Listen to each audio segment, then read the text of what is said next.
Okay, we're back at it. It's Mormon News Roundup time. It's November 16th, 2025. This is episode 183. Glad to have you on board. We are excited to be here. I am your humble host, Steve Hayes. That is talent on loan from Kolob. We will be ruminating on the great and spacious beehive today, so thanks so much for tuning in to discuss the contemporary events in Mormonism. I'm coming to you from Washington, D.C., where the truth runs free. I am the king of the sons of Provo. I'm right here in Provo, and I am the diddly whack Mac Mormon daddy. Our first news article for the week is Gerald Cousin, the newest LDS apostle, has given a softball interview over there on ABC4 News. About this tonight, the Church of Jesus Christ of Latter-day Saints' newest apostle is speaking for the first time since the church called him to his new role yesterday. Today, I met one-on-one with Elder Gerald Cousin. We spoke on several topics, including the challenges facing the church and its members and his feelings about his new calling. I can only imagine with any new job, new role, you often turn to colleagues for advice. In your situation, you have some unique colleagues of that of the First Presidency and Quorum of the 12. Have they shared any advice with you that you'd be willing to share with us? What I felt from them yesterday was love. There was no advice given yet. I'm ready to be taught. As a general authority, I've been a general authority for now 17 years. And so you get to be with members of the First Presidency and members of the Quorum of the 12 on a regular basis, traveling with them, being in meetings. And so you learn from them, you listen to their teachings, but also in a way you listen to their example. You mentioned yourself that we live in a troubled world. What do you think, looking forward to the future of the church, is the biggest challenge the church and its members face, and worldwide as well? Well, there are a lot of challenges, but I would say the greatest challenge is just to fulfill the mission that the Lord has given to the church, which is really to invite all to come unto Christ, and to listen to the gospel, to take Christ as their Savior and Redeemer, and to take the offer of His life that is given to us. So this is the greatest challenge, and we are working on it every day, and I will work on this until the end of my life, and which is a privilege, actually. It's a privilege to be serving the Lord, but I think the greatest privilege is serving the Lord when it comes to individual people, when you are involved in their life, when you are ministering to people, when you get to reduce suffering through Christ, when you get to bless people. And this is what I'm looking forward to. This work is really a one-by-one, one-on-one work. Most people get converted to the Lord through individual relationships that they have that emulate the example of Jesus Christ. Well, before this new calling, Elder Cousin was in his 11th year of serving as the church's presiding bishop, so he's been around the general authorities of the church for a long time. We also spoke on his feelings stepping into this new role, though, as well as his message, what he thinks is important for people across Utah and the world to hear. We're going to be bringing that on ABC4 News at 6 o'clock, so stay.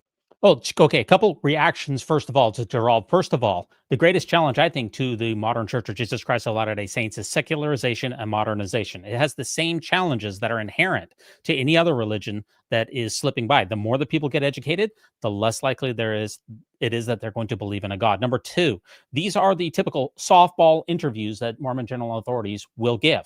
The people in Utah, ABC4 News, for instance, will only ask him questions that are basically pre-screened. They will never ask him a difficult question, because if they did, they would never get another interview with a Mormon general authority, and that's what they want. So they're asking him absolutely ridiculous softball questions like, how do you feel about the First Presidency? They never ask him anything substantial. He also talked about the fact that just one thing, his wife was not involved in this process. And I have a video where I documented that at no time do general authorities' wives are they brought into the apostolic calling.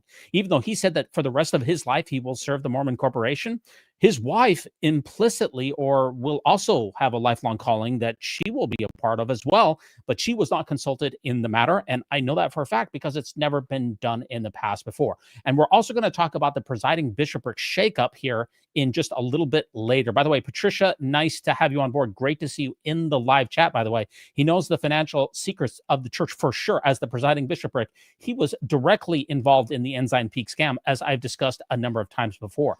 One of Gerald's most controversial statements is the one that he made here in just the last little bit, where he said, quote, when asked about greater transparency on church finances, Gerald said the following: the church is not a business. It's not a financial institution. It's not an educational organization. It's not even a humanitarian organization. It's the Church of Jesus Christ of Latter-day Saints. And so all the resources that are available, I'm not even talking about money only. All of this is to accomplish the gospel work. There is no other purpose. This is the one time that I'm finally in agreement with Gerald here. It's not a humanitarian organization. The church isn't a humanitarian organization, which means that a donation to the church is not a charitable donation. It's mostly a donation to the church, therefore, is mostly put into real estate investments and also into illegal clandestine hedge funds. He finally said the quiet part out loud. So let's disabuse yourself, anyone out there who thinks that the Mormon Corporation is a humanitarian, the newest apostle who knows more about the church's charity and hoarding than perhaps anybody. Whoops, sorry.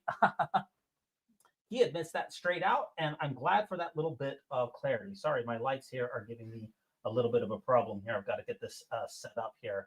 Amateur hour here at the Mormon News Roundup. I apologize for that. I have more reactions that are associated with this as well here, even from about this particular statement that I would like to bring to you here from Rebecca Biblioteca. We have all been talking about this statement from the newest apostle, Gerard Exposé, where he said the church is not a humanitarian organization, right? It's all about doing the work, the gospel, right? Going into the temple, doing baptisms for the dead. I thought this was great. Somebody made this. It says, feed my sheep, Jesus Christ. The church is not a humanitarian organization, his newest apostle says. So here's my suggestion. For those of you that have to go into tithing declaration for some reason this year, or maybe even make this as a suggestion to family members, you can simply say, I don't give my charitable contribution to an organization that has just said, I am not a humanitarian organization. That is not my focus. I will give my contribution to a charity of my choice that is a humanitarian organization. Try it. That seems pretty fair, in my opinion. Saying the quiet part out loud, what we all know about the Mormon Church's lack of charity, is pretty telling, in my opinion. Let me know below if you agree with me by leaving me a 5-star review, hitting the thumbs up, turning on notifications. I would appreciate that. Also, in this week, the Mormon Church cycles through what it calls the 4 standard works: the Bible, the Book of Mormon, the New Testament, the Pearl of Great Price, the Doctrine of Covenants. It's a 4-year cycle between those. And we're coming up in this particular week, today, this Sunday, in Mormonism, the entire church will go over Doctrine of Covenants section 132, which is the Lord's revelation on polygamy, which is quite a disturbing document in particular. And it has the church has a complicated relationship with Doctrine of Covenants section 132. And Benjamin Park is going to talk about Joseph Smith's revelation on polygamy and how, if you want to make sure, well, let's just cue it up. Let's talk about Joseph Smith's revelation on polygamy, Doctrine of Covenants 132, and its relationship to the Latter-day Saint scriptural canon. Because the Church of Jesus Christ of Latter-day Saints rotates through its 4 books of scripture across 4 years of Sunday school curriculum, right, this Sunday is the only day in 4 years that they are scheduled to talk about Doctrine of Covenants 132. But that revelation has a very complicated history, not only because it contains the teachings of plural marriage, something that causes a lot of discomfort for Latter-day Saints, but because the text itself has a complicated relationship to what Latter-day Saints define as the scriptural canon. I want to raise 2 important points. First, I don't think Joseph Smith intended that text to be canonized as Latter-day Saint scripture, at least at the moment that he dictated it on July 12th, 1843. That seems pretty fair, by the way. And yes, just to be clear, I'm convinced that that text is a Joseph Smith text for a number of reasons I won't get into in this video. Yeah, there's lots and lots of good reasons to believe that he authored that particular text. So Joseph Smith had been teaching and practicing polygamy for up to 3 years by the time that he dictated that revelatory text. And that's not including Fanny Alger. So it seems like he did not see that text as necessary for the practice. Second, there were several documents that Joseph Smith created or were created with Joseph Smith regarding polygamy, all of which were not deemed as public, several of which were destroyed by prophetic command. Just for one example, when Joseph Smith was sealed to Sarah and Whitney, the teenage daughter of Newell and Elizabeth Whitney, he told them to keep that document secret and confidential, which they did. And there's other times where Joseph Smith, in fact, told the polygamous wives that he was shacking up with to actually destroy the document that he sent to them, and not all of them did so. The only reason the July 12, 1843 document was preserved was because of Hiram Smith. Hiram, Joseph's brother, was first a strict opponent of polygamy and then a late convert. And when he converted, he was the one that convinced Joseph Smith to dictate the revelation to try to convince Emma. And it was him who started using the revelatory text to try to convince others, most notoriously to the Nauvoo High Council in August, just a few weeks later. Yeah, that's the most important connection between the High Council minutes and Doctrine of Covenants section 132. The conspiracy theorists who say that Brigham Young authored 132, you can't explain why specific elements of Doctrine and Covenants section 132 appear in the High Council minutes. And then the text is preserved because Newell K. Whitney makes a copy of it that Brigham Young then discovers a few years later that he then uses when he presents it to the church and later canonizes it. When I read the polygamy revelation within its context, I see it as created for a particular purpose, trying to both scare, intimidate, and convince Emma Smith to the practice, not as something that Joseph Smith imagined would be church-wide. Which brings me to my second main point that I'll only hint at. If Joseph Smith did not dictate that revelation, if Newell K. Whitney did not preserve it, if Brigham Young did not canonize it, would Latter-day Saints now see polygamy, like they do the racial restriction, as a flawed practice that they eventually outgrew? Well, the Community of Christ never adopted polygamy. So that's a perfectly reasonable question. I think that the answer certainly could have been yes. But since it's in the canon, they're now stuck with it. Yeah, they certainly are. Let's talk. Okay, hey, thanks a lot. But Dr. Benjamin Park, always bringing the further light and knowledge that the Father promised to send but never did, because, wait for it, he's not real. Now, Nemo the Mormon also weighs in here on Doctrine of Covenants section 132, and he says in his following reel here that DNC 132 is back, and he's in front of a Mormon church. Oh boy, here, let's see what we got. Nemo the ex-Mormon. Church is on Sunday, then you're going to want to hear this. On the 17th of November 2025, in Mormon churches around the world, the Sunday school lesson for adults will be dealing with possibly one of the most controversial sections of Mormon scripture, Doctrine and Covenants 132. The last time this particular section of scripture was discussed was 4 years ago, because like the Olympics, the church's lesson materials are on a 4-year cycle. And also like the Olympics, the gymnastics, certainly of the mental kind, are sure to be spectacular. So if you do find yourself in church this Sunday, here are some questions that you may want to ask. Section 132 has 66 verses. Why does the lesson manual stop at verse 40? Because all of the nasty stuff is after that, or at least most of it. Is it because verse 41 threatens destruction of women if they don't practice polygamy properly? Well, not women in particular, but maybe, see, Dr. Benjamin Park seems to think that this is solely confined just to Emma and not generally to women as a whole. So, but yeah, it stops in 40 because verse 41, it gets really ugly. Might it be because threats of destruction aimed at women continue throughout the rest of the section, including direct threats to Joseph's only legal wife, Emma? And yes, absolutely. That's the reason that gets cut off here. Another question, if verse 63 is correct, that the purpose of polygamy is to multiply and replenish the earth, then why are there no recorded offspring from any of Joseph Smith's plural marriages? Good. Also, if polygamous wives should be virgins, as verse 63 makes clear, then why was Joseph Smith entering into polygamy with women who were already married? And a broad question to finish. Why would Joseph Smith receive very clear instructions about polygamy, such as plural wives being virgins and the purpose of polygamy being to have children, and then proceed to ignore those instructions? If you do decide to ask any of these questions or have any more of your own, let me know in the comments. I don't think that there's any good answers to any of those questions, which is why they will not be brought up in Sunday school for sure. That's the reason that the lesson ends where it does. It's always about cherry picking different verses in the scriptures because there's no univocal voice. And we got to pick out the nice parts and we're going to eat those. And then we're going to ignore anything that upsets us, anything that's sexist, racist, homophobic. slave endorsing, other capricious genocidal dictates from imaginary sky wizards. We're not going to cover those. We're just going to cover the parts that make us feel good. That's what religion is all about, is feeling personal comfort.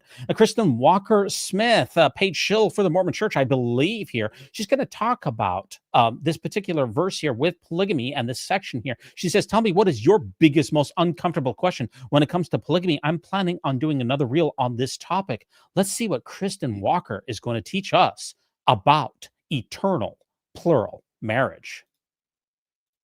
Make up the laws about polygamy to satisfy his earthly lusts? Well, the evidence points to no. So Joseph was married to 35 women, and there's evidence that up to 11 of those marriages included conjugal relations. Time out.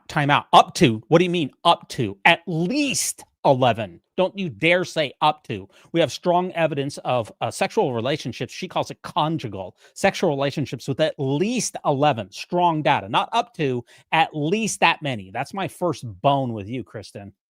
However, despite the women's high fertility rates as evidenced by their later pregnancies and other marriages, and Joseph's high fertility, which he and Emma had 9 children together, DNA testing has proven that Joseph did not have any children with his plural wives. Time out. No, it has not. She put a clarification. DNA testing has never proven any children came from those marriages. That's more accurate. Her first statement that it is disproved that he had any children with polygamous wives, that is factually in error. We've never confirmed Joseph Smith's offspring with any of his plural wives, but that doesn't mean that it didn't happen. We just haven't confirmed it yet. So get your story straight. Indicating that conjugal relations with them were rare. No, that doesn't indicate jack diddly about that. There could be a number of reasons for that. That the first premise does not, the conclusion does not follow from the premise. Secondly, none of Joseph's wives, including 7 of whom left the church, ever suggested that Joseph acted inappropriately or for his own gain in entering plural marriage. What are you actually talking about? Have you not heard of Martha Brotherton, that I have a particular short on my channel about her, where she was pressured into an illegal, literally an illegal marriage. Remember, bigamy was illegal according to Illinois law at the time. And she rejected it, and then she was slut-shamed later. Same thing happened for Nancy Rigdon as well. When she rejected Joseph Smith's advances, she was also slut-shamed. There was a huge amount of pressure that was put on these women in these situations. How dare you gloss over that? I also have a video on this channel which talks about the angelic flaming sword that Joseph Smith claimed that God sent to him to threaten him with eternal destruction if he did not go forward with the practice. I have 50 independent evidences of, I document 50 cases of the angel with a flaming sword narrative. That's sexual manipulation at its worst. I also have other videos on this channel about Joseph Smith's grooming practices, and nothing that you say here, Kristen, is going to change any of that. How dare you try to gaslight us? Now, it's changing gears here. BYU had a big week here, had a lot of things going on here. Let's discuss a couple of them, because BYU had a pretty big week here. This has been going viral here. So it does seem, so BYU, breaking news here, landed someone from the NBA who gave up their G League. You know, the NBA has the regular NBA, and then it has the developmental league. It's called the G League. They landed an athlete here from the G League who was on the Knicks farm team to come all the way back to BYU. And Cheese Fries posts this this particular tweet. It does seem a little weird that a religion has basically entered the professional sports business. And my response back to him is, no, it's not really weird at all. That's exactly what Mormonism is all about. They're going to bring in and spend a lot of money on these particular athletes. I have quite a few athletic tweets because BYU Athletics is making a lot of news. Another, well, this is also went viral here at Brigham Young University. This is pretty funny here. Let's watch this. Mutual. Let's start. Question 1. Should you split the bill on a first date? So this is the most BYU thing ever. This is the Jumbotron there at the Marriott Center, if I'm not mistaken. And they said, no, you shouldn't split it. Ghosted anyone? Good to see chivalry still alive. Question 2. Have you ever ghosted anyone? Ooh. She has ghosted someone. Okay. It might be okay if you know, they're a little too aggressive. Question 3. Would you split a cougar tail on a date? Yes! Lady in the Tramp style, eat both sides. Question 4, do you stay for the whole game at BYU sporting events? Oh, by the way, just for your information, a Cougar tail is a 15-inch long maple bar style donut that is a popular concession at BYU sporting events. Yes! And the ultimate question, is this a mutual match? Would you like to go on a date? Hey! Congrats, Avery and Tyler. They're going on with a date night basket courtesy of Mutual. I don't know about this. Honestly, I'm a little uncomfortable about this. There's an incessant need in Mormonism to hook people up and to match people up because you can't go to heaven by yourself. So there's always this simmering pressure that is under the surface for you to find that eternal mate. Speaking of BYU sporting events, more here. By the way, at Cougar Stadium, somebody snapped a picture of one Dallas Oaks, or actually more appropriately, Dallin Harris Oaks, coming to the BYU football game that they just played here just yesterday. The GOAT is here, BYU by a million. He is on the board of trustees of Brigham Young University, and he is the 18th president of the Church of Jesus Christ of Latter-day Saints, and he is going to be at the game. I believe this is an authentic photo. I have no reason to doubt it.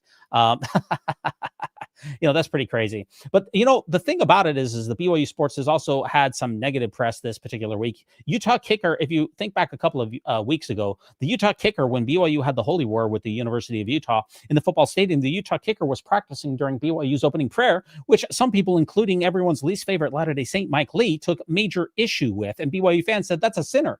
That's complete disrespect to the Lord and our beliefs. But however, this week, a BYU player got arrested for a DUI.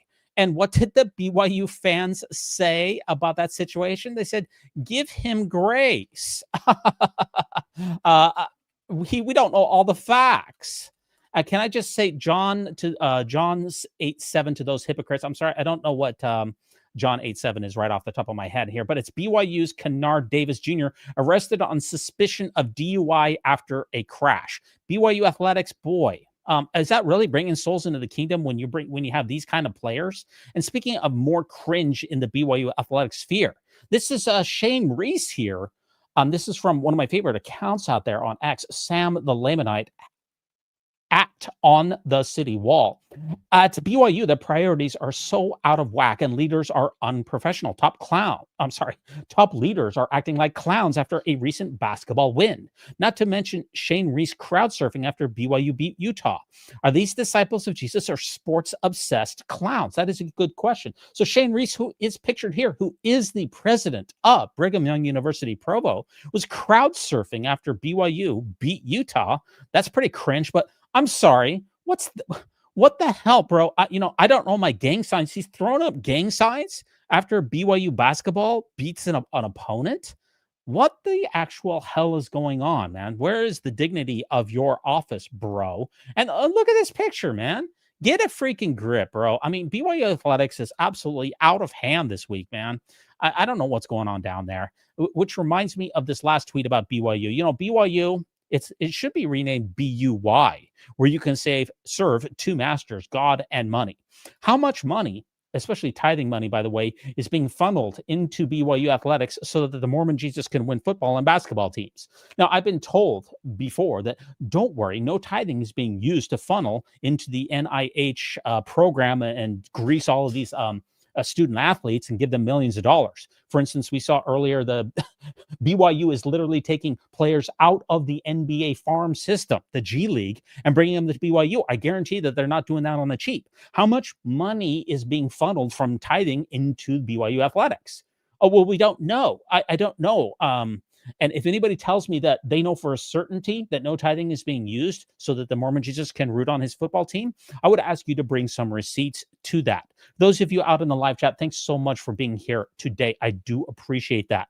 Now, there has been as we discussed earlier, Gerald Causé was promoted into the apostleship, which left a vacancy behind for the Presiding Bishopric, which is one of the most important organizations in the church. In my opinion, the most important bodies in the church are the first presidency, obviously, the apostles, then the presiding bishopric, probably next, and then the presidency of the 70. And what we saw here is that the Church of Jesus Christ of Latter-day Saints announced a new presiding bishopric, and it was Christopher Waddell here. He has been promoted. He was in the presiding bishopric before, and now he's been given the celestial nod. And Mormon Lives over there, one of my favorite accounts on Facebook, posted this: once you see it, you can't unsee it. After 205 years, the Mormons are excluding as much color from their leadership as possible. Of course, there's not going to be any women that are put into these callings. Heavens no. There's not going to be anybody who is not a shriveled up white cisgender. Remember this guy. Cisgender, married, greedy Mormon businessman or blood-sucking lawyer. Typically, you're not going to see, not typically, you're never going to see a janitor. You're never going to see a school teacher. You're never going to see a garbage collector. You're never going to see anybody like that who's elevated into these upper echelons. You have to have a lot of money. The Mormon Jesus has got a thing for rich guys. It's absolutely insane. And Ryan Josiah over there is going to remark on Christopher Waddell's promotion into the presiding bishop, a step up from his previous, I believe he was the first counselor before, if I'm not mistaken. And his arrogant smirk. What is the value right now of Ensign Peak's assets? Yeah, that's something I can't share with you right now. I know there've been reports on approximates and that kind of thing, and that's as far as we can go right now. It's been estimated at $150 billion. Does that sound correct? That's an estimate that some have made. Are we in the ballpark or no? We have significant resources. Well, he just got a promotion. I was secretly hoping that what he said on 60 Minutes. When does prudent become excessive? For the church, I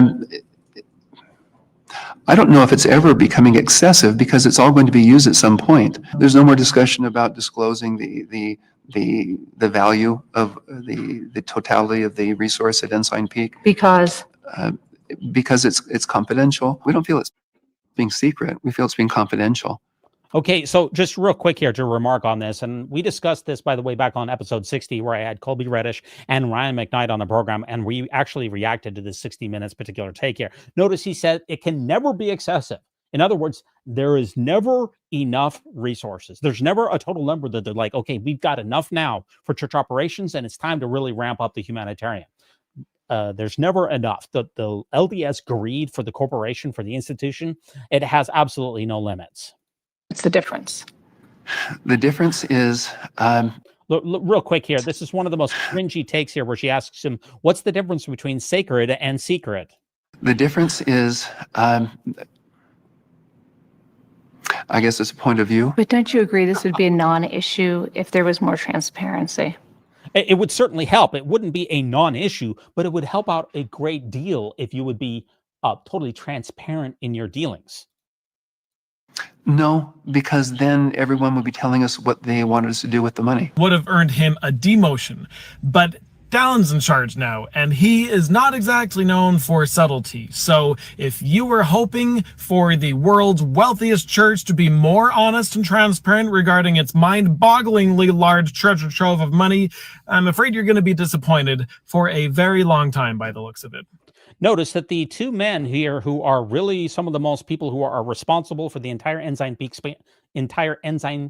scam, both of them were promoted. Gerald Cougar, he was promoted in the apostleship, and Christopher Waddell, he was promoted to the presiding bishop. So far from taking accountability and saying, you know what, these guys did something wrong. These guys lied to the federal government. These guys pressured middle managers. These guys formed fake shell companies. These guys didn't do right by the members. Instead of saying that, we know the senior Mormon church leaders were 2 thumbs up about it. When you lie for the Lord, you get rewarded with promotions and second anointings.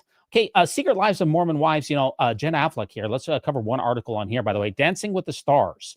Jen Affleck reveals where she stands with Whitney Leavitt amid feud rumors. The Secret Lives of Mormon Wives Jen exclusively told E! about her relationship with co-star Whitney Leavitt after being eliminated on Dancing with the Stars. Now, these ladies were on Dancing with the Stars. I guess they've been eliminated. Also, season 3 of the Secret Lives of Mormon Wives just dropped a couple of days ago. Let's see what's going on with these scandalous gals. At this point right now, there's just a lot that has gone down. Season 1 was obviously such a huge hit. Season 2, I feel like we're seeing you guys deal with being, having this huge show. So what are people in for in season 3? So much. I feel like each season it just gets crazier and crazier, and we're not even trying. It just happens. But there's a lot of vulnerability. There's a lot of mystery. There's ups and downs in friendships, relationships. I think there's a little bit of everything. There's a lot of pregnancies, a lot of hormones. True. A lot of hormones. I was going to say, you guys have gotten these incredible life opportunities because of Mom Talk, and even though you can see the stress it causes on all of you, and I'm sure your husbands as well. But one of those amazing opportunities is Dancing with the Stars. That something that very few people get to do. After your elimination on Dancing, people were assuming that's something you said about you and Whitney and possibly a feud, and you'll have to wait for season 3 to come out to get the full context of it. Now that I've seen most of season 3, I think I understand. What's your relationship with Whitney like now? There is no relationship. Unfortunately, some things happened, and so we've kind of just taken a step back, and I've tried my best not to. Because this is being on Dancing with the Stars was a dream of both of ours. I think we, at least for me, just wanted to make that experience only positive and leave the drama for our other show. Unfortunately, I think there were moments where it was hard for it to bleed into Dancing with the Stars, but I'm happy for her, and it's a dream for her to be there too. And honestly, I really do, even though we're not on good terms, I do hope she makes it far. And that's all I have to say. You'll have to watch and tune in. Okay, thanks for the Madison LaCroix is thanks for getting us caught up here. A couple of reactions to that. First of all, Mormons love the Dancing with the Stars. Wasn't it Donny Osmond who actually got first place a couple of years ago, or at least tied for first place? By the way, the Secret Lives of Mormon Wives is I kind of have a Bechdel test for these women. My Bechdel test for them is, can you talk about anything that actually matters other than yourself? And what we saw in that clip is that they absolutely can't. They can only talk about themselves and their own drama in their own lives, which is why, ladies and gentlemen, I'm not going to be watching season 3 because I already watched season 1. In fact, there's a couple of videos on this channel about the Secret Lives of Mormon Wives, actually several of them, and my thoughts on the complete show. I don't think one thing is going to be revealed. One thing is going to change in this new season, which is why I definitely am not going to be watching it. I don't think it is worth my time. These women, basically, it's just a lot of mom talk drama and a lot of egomaniacal, self-centered nonsense, in my humble estimation. Now, this is that time of the year, by the way, where the Church of Jesus Christ of Latter-day Saints is opening up the giving machines. It's that time which I call the most wonderful time of the year. Let's see what's going on with the giving machines. The Church of Jesus Christ of Latter-day Saints is launching this year's Light the World giving machines in more cities than ever before. ABC4's Kaylee Ann has more on how it works. This year, you can find the red giving machines in 126 locations throughout 21 different countries and 6 continents, all inviting you to light the world. This year's list is the longest list we've ever had. For the first time, people in 41 new cities, including Welcome, giving machine. Thank you. Welcome to LA, giving machine. Welcome, giving machine. Now get to participate in this yearly initiative. We hope people will learn about the realities that others face and see how their contribution, whatever it is, makes a difference in someone's life. They work just like vending machines where you can buy certain items, but these are a little more unique. Custom shoes, mobile medical clinic. This is really helpful, and this is helping with medical teams for people with leprosy. We have feminine hygiene kits, which we just talked about. Cataract surgery. Diapers are always in need. But instead of taking these items home with you, it will be donated to people who need it around the world. In 2024 alone, donations from the giving machines provided 2 million meals, vaccinated 500,000 children, and delivered 125,000 emergency food boxes to refugees. What an opportunity that we each have to be givers and to bless the receivers. And don't forget, each one of us are receivers as well. There will be at least 5 giving machines throughout the state of Utah, from Logan to St. George, most opening on the 25th. Reporting at Temple Square in Salt Lake City, Kaylee Ann, ABC4 News. Okay, a couple thoughts here. Number one, these are claims. When you put the money into the vending machine, how do you know that the intended recipient is getting whatever item it is that you are purchasing for them? I know there's been some work that's been done, and supposedly the person on the receiving end does get it. This is the problem when you have an organization that is not at all transparent. You have a low degree of confidence, or at least I do. If the church would open its books up to an independent audit, then you could put some money into the giving machines and have a high degree of confidence that your money is not going into an esoteric Masonic castle or to some cushy general authorities pension. So you can't have it both ways. You can't have zero transparency and then say, just trust us, the stuff that you're buying is going to someone. You just can't do that. So you either have to have an audit or I'm not going to give you a donation. That's basically the bottom line, especially with the church's history of financial deceptions. This is not an organization that you should trust. We did see Emily Bell Freeman here, which is the 16th Young Women General President in this particular clip. And Mormon men get to make the big decisions. And for little stuff like the giving machines, that's where she gets trotted out. By the way, we also saw Matt Holland in that clip. It's always helpful to be the son of a beloved Mormon general authority and Ensign Peak scammer, Jeff Holland. Then you get the nepotistic call to be a Mormon bigwig. Boy, that must be nice. You know, it's a nice gig if you can get it. Now, what has been making the rounds also this week is Heather Gay. Her particular show here just previewed or just dropped on Bravo TV, I believe it is. It's called Surviving Mormonism with Heather Gay. And she sheds light here on the dark truth behind Mormon influencer culture. Surviving Mormonism reveals how Mormon influencer masks systemic control. And this is she talks about the so-called conversion therapy. This is episode 1, I believe, has dropped on Peacock here. Let's check out a snippet from Surviving Mormonism with Heather Gay. This has been pretty big out there in the news. Oh, sorry. I think I do have an ad that goes along with this. Oops. Sorry, Bush League here. Sorry, you'll have to sit through this ad here. I should have queued these up ahead of time, but I didn't do it. Sorry about that.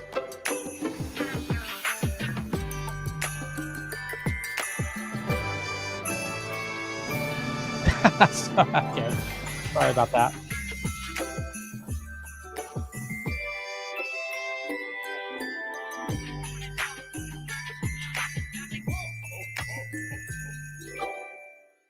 Okay, here we go. If this gets struck later on from the YouTube algorithm, I do apologize for that. But if you turn on likes and notifications, you can see this live stream in real time, and it won't be struck from YouTube in the live stream, but it might be taken down later on. We'll just have to roll the dice on this one. With the Ballerina Farm is such a big time, huge heavyweight out there.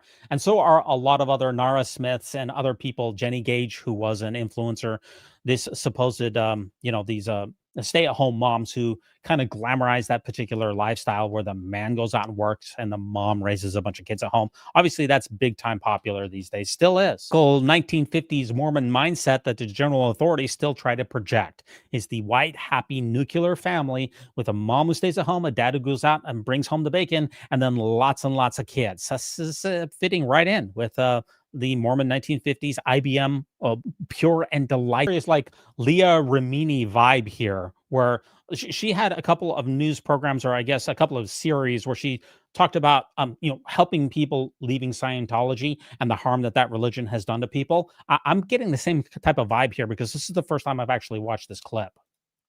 For many, many years, espoused the idea of so-called gay conversion therapy, which is where if you were gay, you were sent to LDS Family Services or other LDS-friendly therapists who would try to use various different means to pray the gay away. The church has now supposedly doesn't do that anymore, but there was a period of time that it was, so incredibly harmful. There's been a lot of stories about survivors of this so-called conversion therapy that you can watch on Mormon Stories, really horrific stuff. Those people surviving Mormonism was literally a life and death endeavor for them. And that's not to mention the fact that the church also, through BYU and Dallin Oaks, signed off on electroshock therapy of people to try to shock them into being straight. There's a lot of harmful homophobic messaging and practices in the church that have literally led to people dying from the church. A lot of Latter-day Saints on X mocked this surviving Mormonism hashtag, but Alyssa Grenfeld, and I don't have time to show it here, had a reel where she went through all the people who have committed suicide, all the gay people who have committed suicide because of the church's harmful messaging to gays. And yeah, a lot of people did not survive Mormonism because of its anti-gay in the church for a disagreement of ideas. In fact, in this particular week with Doctrine of Covenants, section 132, a lot of women in particular said, I don't feel very comfortable with this revelation. It seems incredibly harmful. And what were the responses? Well, there's no good doctrinal response to those questions, but the responses that I saw from LDX on Twitter was, well, you can just go out during that lesson. Don't participate in it. That's because there can be no real discussion of difficult issues within Mormonism. If you don't toe the line, you're going to goes back to the idea where David Bednar said that there are no homosexual members of the church. What an absolutely brain dead thing to say. It was supposedly something that God afflicted you with and that you weren't born with. But the church has finally, kicking and screaming through a lot of blood and tears and horror, has finally come to the realization that it takes, quote unquote, no position on whether being gay is something that's genetic. Wow, so much for the further light and knowledge that the Father promised to send, which talked about that gentleman who was with the gay conversion therapy with Evergreen. I want to say, I can't remember which one it was. Sorry, I don't have that, but he did talk about how he finally did come to grips with the harm that he did over all of those years. And I believe that he has made amends, if I'm not mistaken. There's one more other clip here from the Surviving Mormonism that I want to bring to you. And it's, first of all, Laura Hudson over there on X. I don't know you guys, the show looks pretty unbiased. I'm sure it can be trusted to be 100% accurate. See, what we have in the Church of Jesus Christ of Latter-day Saints is this is supposed to be the one vehicle whereby you can return back to Heavenly Father. And if that one vehicle doesn't work for a certain demographic, well, we have to mock them. We have to say, oh, they're being biased, they're being selfish. No, this show is not about being 100% accurate. It's about showing people's lived experiences here. One more clip here. Hopefully this doesn't get struck down either here. Wow, are any of you Mormons or have friends and family who are? This is wild. They have secret, sacred garments, symbols, temple rituals, and handshakes. They can't drink coffee, no alcohol. No alcohol, no swearing, not even R-rated movies. Oh, and if you're gay, you're out. Sound familiar? They have their own language, even their own rules and laws. What the heck? Let's watch this clip. This very much strikes me as being very real. When I had John Larson from Mormon Expressions on the Mormon News Roundup, he talked about how ex-Mormonism is kind of like your people gathered in a room who had a loved one who were sick, but that an evil insurance company didn't pay for their particular claim. And they're sitting in a room together saying, I cannot believe that my loved one either had to suffer or even pass away because of the lack of a payment. And that there's a lot of trauma that's associated in that room. But people like Laura or active Latter-day Saints will come in and it's kind of like they just barge into these situations and they say, hey, my insurance company paid for my claims. What's y'all's problem? Can't you just get over it? Do you see the disconnect there? I personally do. The church has a new ad. The church has. Now, speaking of advertisements, the church has a new ad here, which is pretty creepy here. And Danielle Calder is going to tell us about it. A new ad that I need to share with you. We need to discuss this. She's going like this in the ad and she's making what appears to be an alcoholic beverage, and they totally hide the fact that it's an ad for the Mormon Church until after you've submitted all of your information. I find some lasting motivation. I'm not surviving my week anymore. I'm actually enjoying it. I just got back from church and I feel so motivated. Every time I go, I leave feeling so inspired. You can just take on the world and you know you can do anything. So I filled out the form at the end. It asked for all my information. At nowhere did it say anything about the church. The Instagram did not say anything about the church.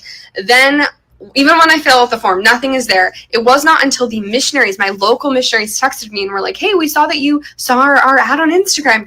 Can we come meet with you? That I finally got confirmation that, in fact, it was for the Church of Jesus Christ of Latter-day Saints. Then the page redirected me to a Facebook group. Did not say anywhere on there the church's name. This is a huge, huge, huge red flag. Anytime a company or person is trying to hide who they are or change their name, we have some serious problems. Think about a con artist moving across the country and getting a new name so that they can hide from the government. Think of a brand agency having some PR crisis and changing everything about the company. Most of the time when an organization is healthy or when you are a good person, you want people to know who you are. You want people to know your company name, your personal name, because you are proud of who you are. This is a wild, wild advertisement. Tell me that that does not look like an alcoholic beverage. The first thing going like this, you guys, this is crazy. I mean, this is just a continuation of what they've already been doing, but it does not fail to amaze me, the links that they will go to. Motivation.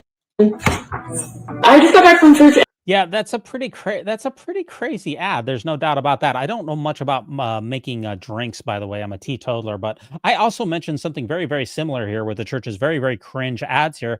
And this particular video that I just released not long ago, LDS Church caught using women as bait in secret ads. Hidden shell accounts are exposed. You know, it's awfully odd that the church is not putting out their names on their own advertisements anymore. I guess it's in the desire for the church to appear to be generic Christians rather than weird Mormons. But yeah, I mean, you get all the way to the end of it, and at no point in time do they mention the Church of Jesus Christ of Latter-day Saints. That's awfully weird. And I mentioned that in that 15-minute ad or 15-minute video that I released earlier this week as well. That tracks with everything that I've seen. Now, this is an unfortunate situation here where there's a negligence lawsuit filed against the church after a child lost a foot in a bizarre boating accident. A very, very sad situation. The Church of Jesus Christ of Latter-day Saints is facing a lawsuit from a 12-year-old boy who had his foot severed after a church boating activity. So according to this suit, this happened during a church-sponsored youth activity at the Boysen Reservoir in central Wyoming. It claims the boy was on a boat with a youth leader. Court documents say at one point the leader began driving the boat forward at a high speed, and a rope towing an inflatable tube suddenly wrapped around that boy's foot, cutting it off. A representative for that boy is now suing the church, saying this could have all been avoided if church leaders had proper training before the activity. That's their claims. We did reach out to the church for comment. We have not heard back at this point. Very tragic situation here. Local politics now. It's a very tragic situation here. And this is the issue with a lot of lay clergy in the Church of Jesus Christ of Latter-day Saints. They're not really trained on anything. They're not trained on mandatory reporting. They're not trained on these activities. There's a lot of volunteers. And unfortunately, sometimes these horrific accidents happen. What I saw on LDX this week, I've been spending a lot more time on X, which is my favorite social media platform lately, is a lot of members mocking this family in horrific and shameful manner, saying, quote, this is why we can't have nice things anymore, is because people sue the church instead of showing any empathy whatsoever. And that's because, in my experience, being a member of the Church of Jesus Christ of Latter-day Saints destroys your empathy, because you're taught to place institutional preference. You're taught to preference the institution over literally human lives. The institution must be protected at all costs. And if a family is suffering because of something that happened at a church trip, well, they are to be discounted and mocked and ridiculed. It's extremely sad. Now, this has also been gaining the rounds here. Nikolai Monroe, I hope I'm saying that right here. She called a number of different churches across this week and asked them for formula or help for a starving baby. And this has really gone viral. This has hundreds of thousands of views here. And the Church of Jesus Christ of Latter-day Saints in Columbia, South Carolina, will it feed a hungry baby or not? Well, let's hear the phone call and we will find out. I'm calling your church to test to see if they would help feed a starving baby. And right now I'm going to be calling the Church of Jesus Christ of Latter-day Saints. And this one is located in Columbia, South Carolina. So we are going to call and see if they would be able to help.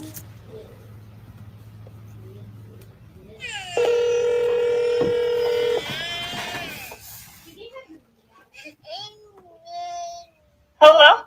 Hi, I was wanting to see if y'all could help with a can of formula. I have a 2-month-old and she ran out of formula last night, so she's been going all night and all day without anything to eat. We unfortunately cannot help with that. Sorry. Y'all don't help with baby formula or like anything? I don't, not that I know of. No, sorry. Okay. All right. Thank you. Thank you.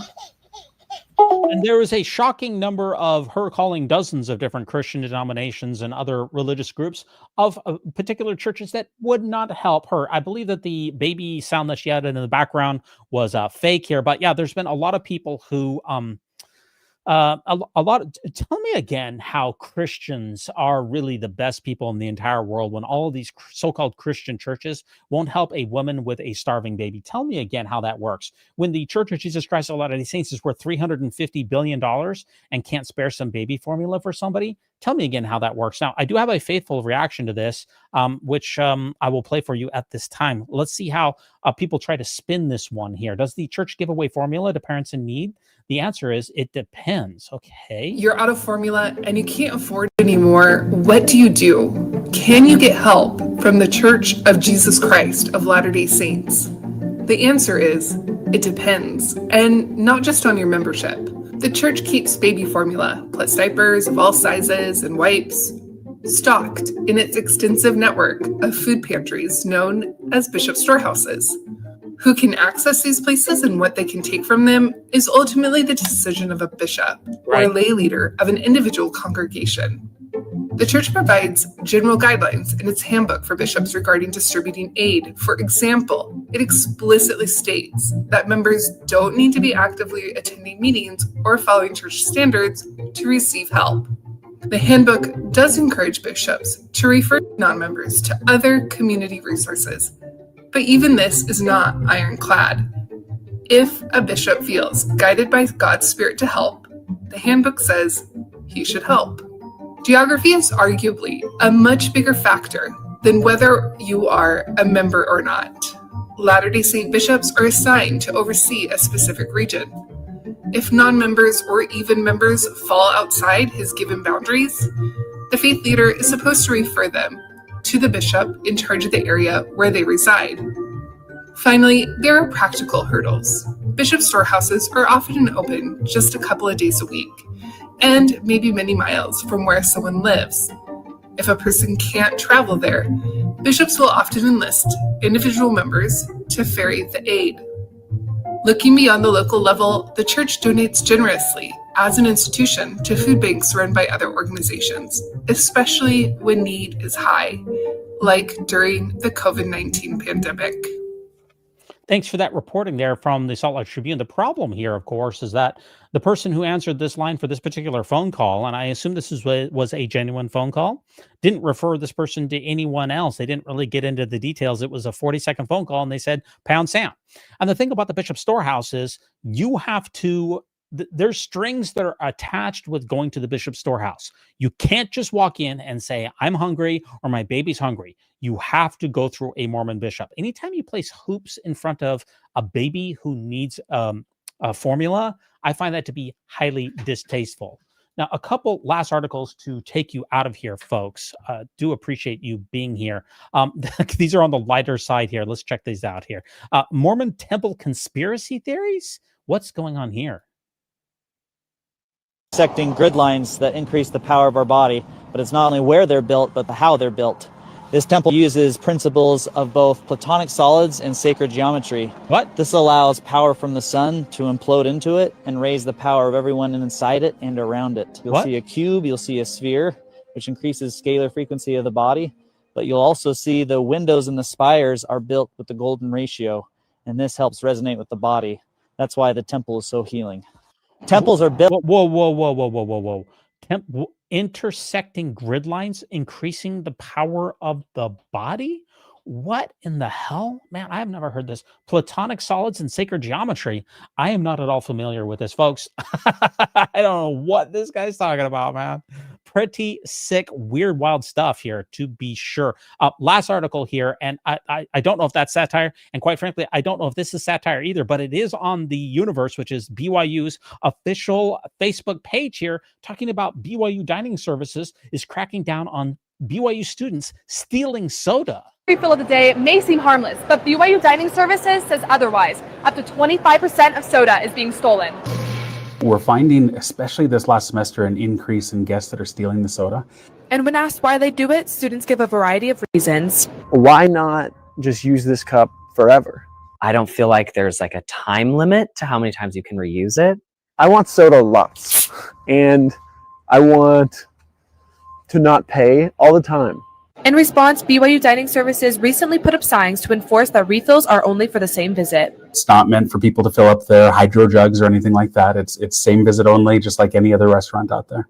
At first, some students questioned whether this actually applied to them. Well, initially, I didn't realize that was for me because I was like, oh, well, if they're probably talking to people with water bottles.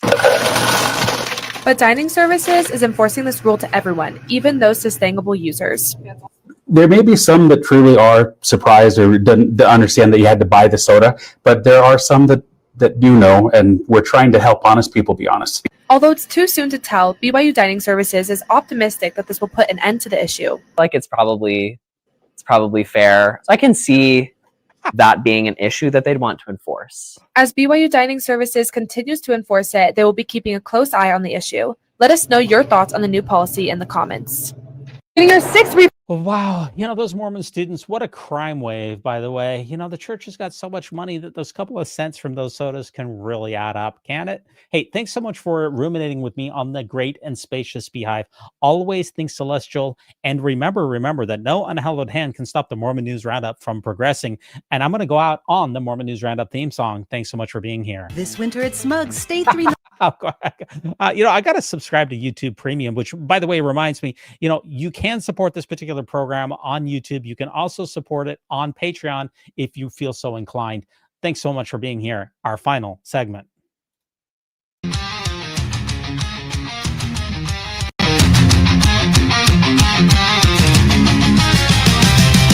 the crossroads of the East, where the headlines never sleep, D-Vez takes the mic, diving in so bold and deep. With talent on loan from Co-op, you know he's got the view, bringing Latter-day Saint gossip and the latest breaking news. Mormon News Roundup, tune in and see controversies, drama, and theocracy. Live Sunday nights at 9:30 ST from Washington, D.C., where the truth runs free. Prophets, apostles, and scandals galore. Tin cash stacks and a whole lot more. History, doctrine, we pull back the veil, exposing the facts and the tall tale trails. What?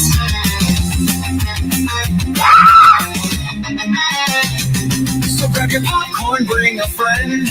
This is the show where the spin will end. Laugh, debate, don't miss a beat. D-Vez is here, turn up the heat.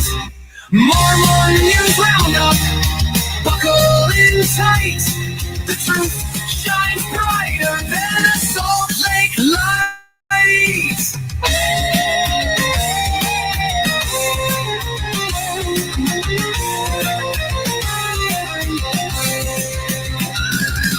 Mormon News Roundup, buckle in tight. The truth shines brighter than a Salt Lake light.